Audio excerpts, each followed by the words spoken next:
The news and you. Prep a perspective of what's in the news. Here we go for November 7th. How will Trump's win impact Canada? Well, I'm just spitballing here, just guessing, but here's a few things that come to mind. The economy. There's always been a big push for Buy America. Is that good or bad? And maybe we can push back a bit more as we have in the past with can it be Buy North America? If we're going to be united and stronger together, let's look at that. I think bringing back some of the industrial base and ramping up what we can produce here is a good thing. What about investments in our resources?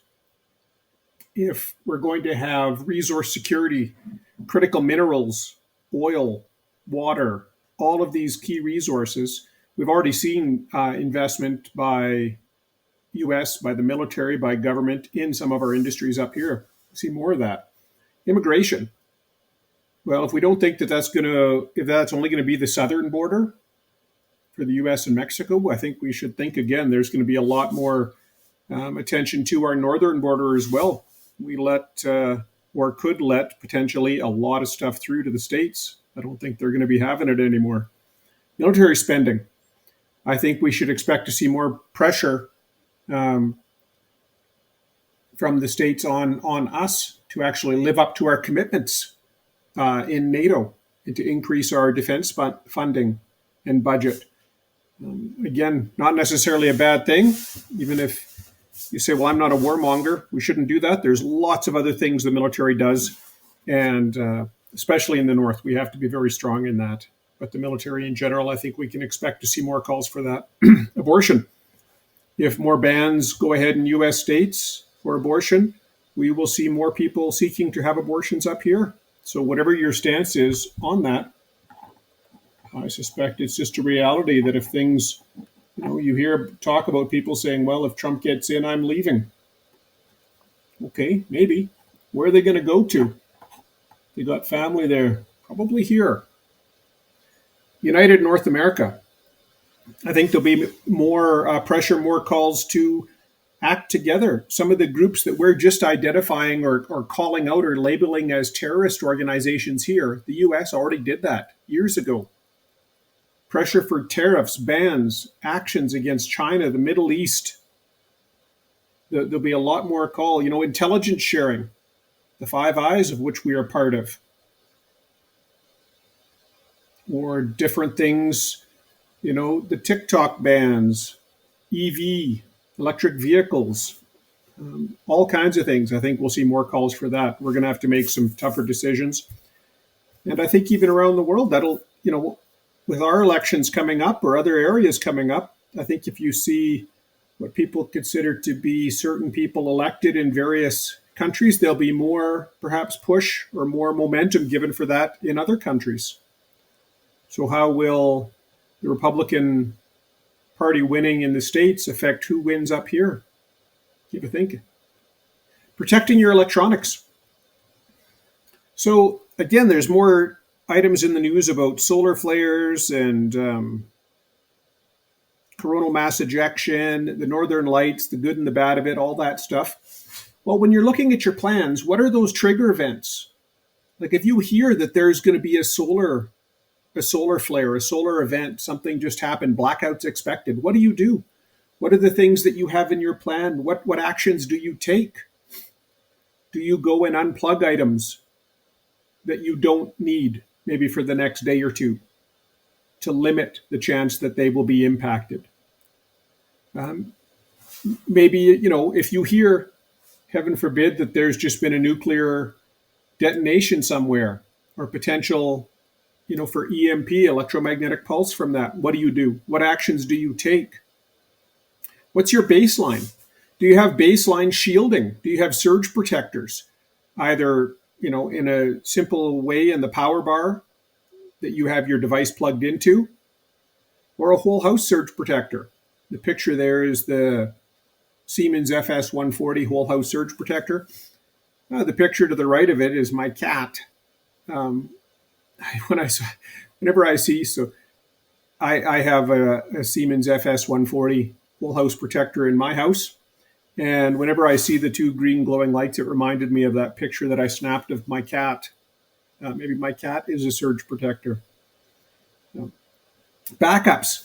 What do you have? So if you have a backup device, maybe you've got an old laptop that you think, yeah, I'm not going to throw it out. I'm going to keep it around just in case, there's my main computer is fried. I can pull the back out. Well, how do you protect it?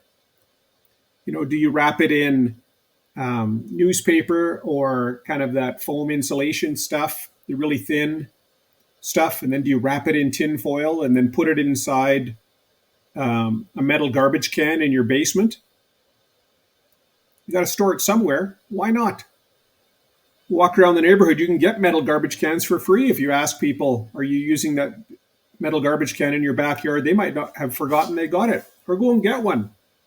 $20, get a garbage can. There's lots of tests done and information you can get on that they do provide a level of protection. Why not? If you got a backup, handheld walkie-talkie, CB radio, ham radio, whatever it is, if it's not in use, why not store it? Why not add some protection to where you keep it in the Faraday cage concept? Unplug it if not in use. So if you're not actually cranking it out, so let's say I've got a ham radio set up and I've got the antenna cable plugged in, of course, in the back. Well, if I'm not using it, why not just unscrew it? If there was a sudden, unexpected impact of electromagnetic radiation, it would more easily flow through that antenna wire. Why not have it disconnected? Is it a little bit inconvenient to plug it back in when I want to use it? Sure. But again, convenience and security, you have to balance that. Make sure you have the right surge protectors, lightning arresters, all of that stuff in. Other backups. So if your primary communications is your phone, internet, all that stuff, well, do you have a CB radio? Do you have a ham radio? If you're not using them, are they stored and protected properly? Do you have walkie-talkies? Do you have any old school tech? Maybe it's a hobby of yours to collect old technology, the tube technology, different things that won't be as impacted or impacted at all. Have some fun. Get some of the communication flags, Morse code, signaling with lights. Even if you're not going to learn it right away, if you're at a used bookstore, pick up something on it. Have the Morse code alphabet in your library. Download something, print it out. It is fun to learn. With Scouts, we participate in that. And I remember at some of the jamborees, they'd have a little, the Morse code set up. So you could practice, you could get your badge by sending a couple of messages. Have some fun with it. Increase your preparedness. Droughts, water woes, and what to do. So there's still a lot of articles on droughts and how we're in a drought or expect more droughts or warmer weather. Basics, again, we go back to the basic principles. Reduce your consumption. Have low maintenance yards. Don't plant a bunch of grass if you don't like mowing the grass and pouring lots of water on it. Have drought tolerant plants. When I was looking at windbreaks for the perimeter all the way around my property out here at our farm, look for ones that are drought tolerant. Don't waste water. Goodness sake, this is one of the easiest ones, and it's just a behavioral change. Turn the tap off when you're not actually, if you've got your toothbrush under it, don't leave the water running while you brush your teeth. What the heck are you doing? Get your hands wet, soap up, turn the tap off. Lather up, then rinse off. Have shorter showers. Don't have a bath as often. Don't flush as often. All these things, right? Reduce. Reduction is the first big step. Reuse. Can you use wastewater from one process for another, for an input? So are there ways you can capture and use rainwater? Do you have a dugout? Do you have barrels? I hopefully more municipalities and more areas, at least look at considerations for being able to use rainwater or gray water for flushing toilets or for other uses, watering golf courses. Some are making good strides in that. We need to do more of that. That's it. That's all. Short and sweet. Thanks very much. Talk to you soon.